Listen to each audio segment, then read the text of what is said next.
15.3 is really a straightforward section. It's reinforcing section 15.2. It talks about area by double integral. We did this already with one integral. That works. We're going to go for a double integral for area. And in later videos, I'll discuss really what an integral finds, with the double integral works, and how a triple integral will make sense. So the area of a closed bounded plane region R is defined by the double integral over the region of f of dA. Remember, dA is dx or dy. It's up to you here. Then we specify. Now here, if you let f of xy, which is the function that we integrate over, be 1, you'll get an area. If you let it be any value other than 1, that will become volume. So in this section, we're focusing on area specifically. Sketch the bounded region and find the area by using double integral. I'm going to set up the integrals, assuming you can actually integrate. So I want to look at the graph. Y equal x is a line cutting the quadrant exactly in half. And y equals 2 minus x squared is a graph that looks like this. The area in question is pretty much this. So it doesn't matter whether you run vertical or horizontal cross sections, because in this, actually it does matter here. Notice, if I run horizontal, the right is the black, the left is the green, until I get to this point. Then here the right is the green and the left is the green. Of course, it's doable both ways, but if I run vertical, I notice that vertically the top is always the green and the bottom is always the black. This is y equal x, and this is y equal 2 minus x squared. The first thing I need to know, what are the points of intersection? I take x and set it equal to 2 minus x squared. X squared plus x minus 2 equals 0.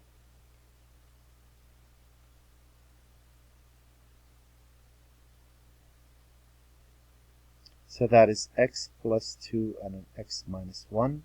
So I know x would be a negative 2 or a 1. This is a 1 and this is a negative 2. So if I want to find the area, I'll set up the double integral. In this case, it makes sense for me to write x running from negative 2 to 1.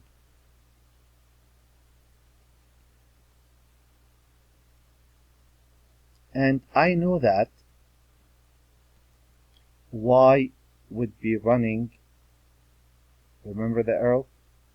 It starts on x and it terminates on 2 minus x squared. As long as you have a 1 in there, you're set. You don't have to write the 1, of course. I'm just putting that on the first problem to really stress that point. And that would be my answer. Of course, we can integrate that. That's not that hard to integrate. And if you run into trouble integrating, you could always ask me in our class discussion. I'll be more than happy to go over that. So that's the first problem done. Second problem. Find me the area that's bounded by the 3 lines. So if I sketch, let me just give myself a bit more space. It looks like I need it.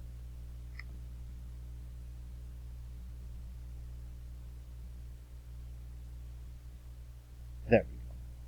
So if I sketch the graph,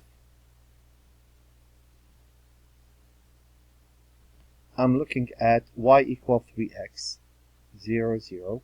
If I rise 1, 2, 3, and run 1, you know what? I'm going to shrink that a bit. Let's say I go up 1, 2, 3, and run 1, 1, 2, 3, and run 1. So the first line looks like this.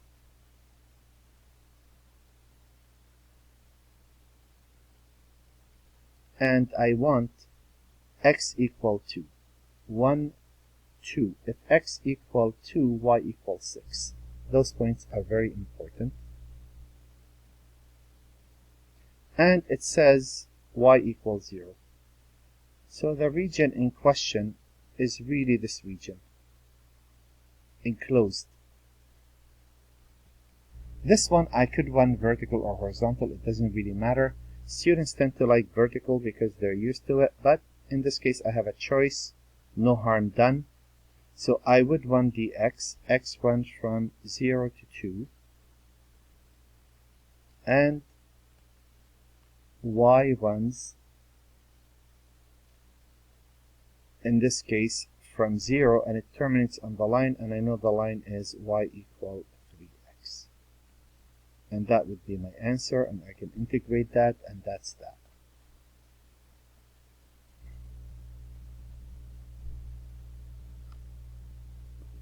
Next problem up, I'm looking at a sideways parabola. So here, if I sketch the graph, x equal y minus 2y. So if I set that equal to 0, I'll get 0, and I'll get, it crosses at 1. Right? Yeah. And this is, if I find the center, I really need a rough sketch, but if I take a derivative, that will be 1 minus 2y, set it equal to 0, y equal 1/2. If y equal 1/2, x would be 1/2 minus 1/4 is 1/4. So if I go 1/4, here it is. This is a parabola opening to the left, and I have x equal a negative 2. So here the region is right there. So vertical here, you could do vertical, but then you have to solve that, complete the square. It's much easier to run horizontally. First, I need to know where those intersect. I would take y minus y squared equal negative 2, 0 equal y squared minus y minus 2, 0 equal y minus 2 into y plus 1. So I have y equaling a 2 and a negative 1. I'll figure that this right here is negative 1, and this right here is 2. So if I set up my integral and start with dy, y runs from negative 1 to 2, and then x would run from x equal negative 2 to x equal y minus y squared.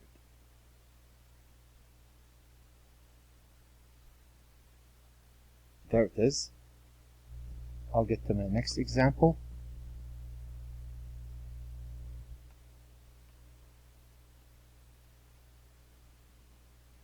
And if I look at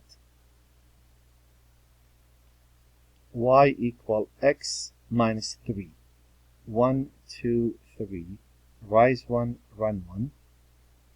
There's my line.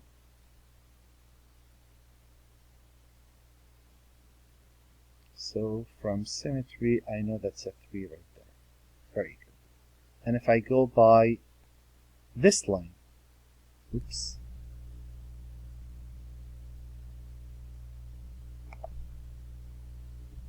that's what I meant. 2 minus 3x. 1, 2, minus 3x, 1, 2, 3, 1. They're not exactly identical. And if I run by x equals 0, x equals 0 is this line. So we're talking about this region.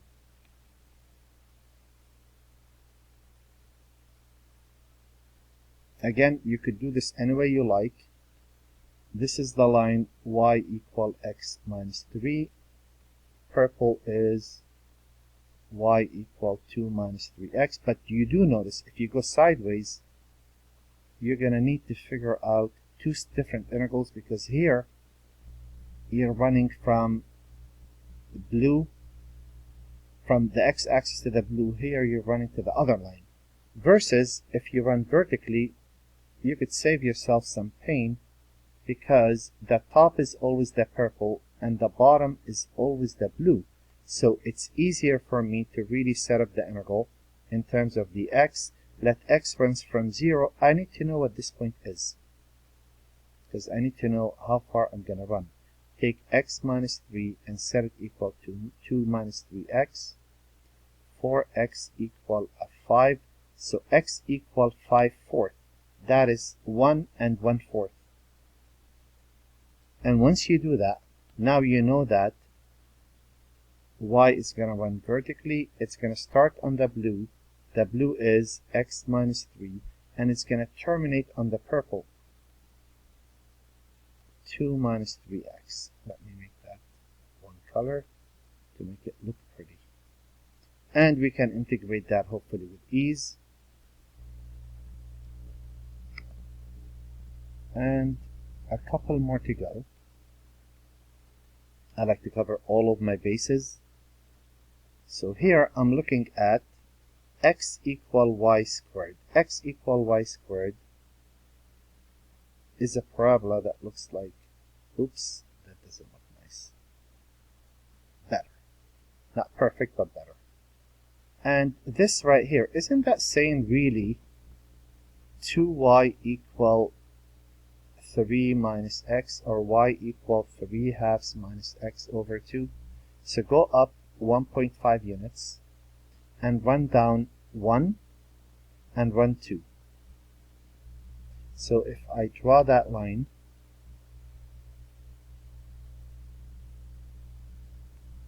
now I know I should have extended that. There it is. The region in question is really right there.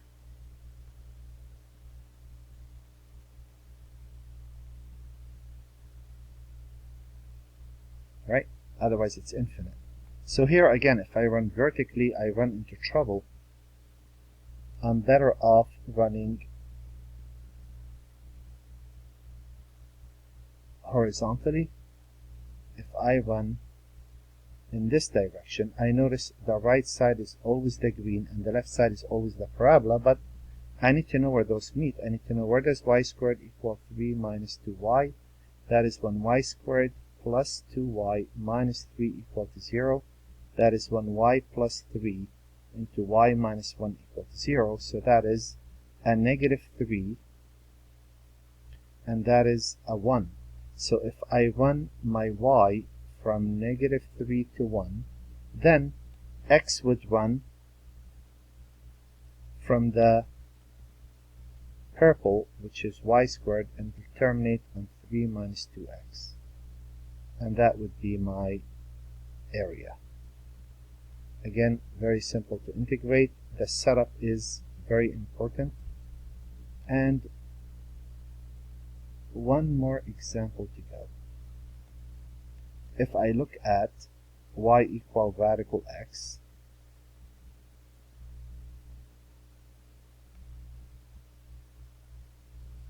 zero, zero, 1, 1, 2, 3, 4, 1, 2, a radical looks like this. If I take the line y equal x minus 2, rise 1, 1, 1, rise 1, 1, 1. If I draw the line,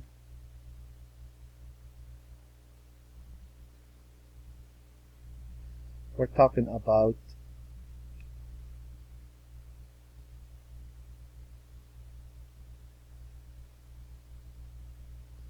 you know what, this is not very clear. It's infinite. I'm going to add to it.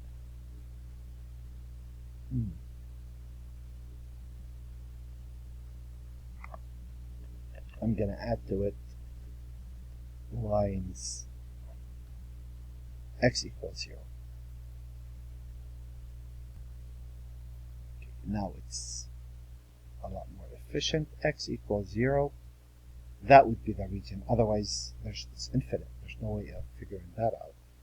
Okay, now that I have it this way, again, I really don't want to run horizontally because then I have to do two integrals. Instead, I notice if I run vertically, the top is always the green and the bottom is always the purple. So area would be, I would run from x equal where does radical x equal x minus 2? Two ways of doing this. You could square both sides.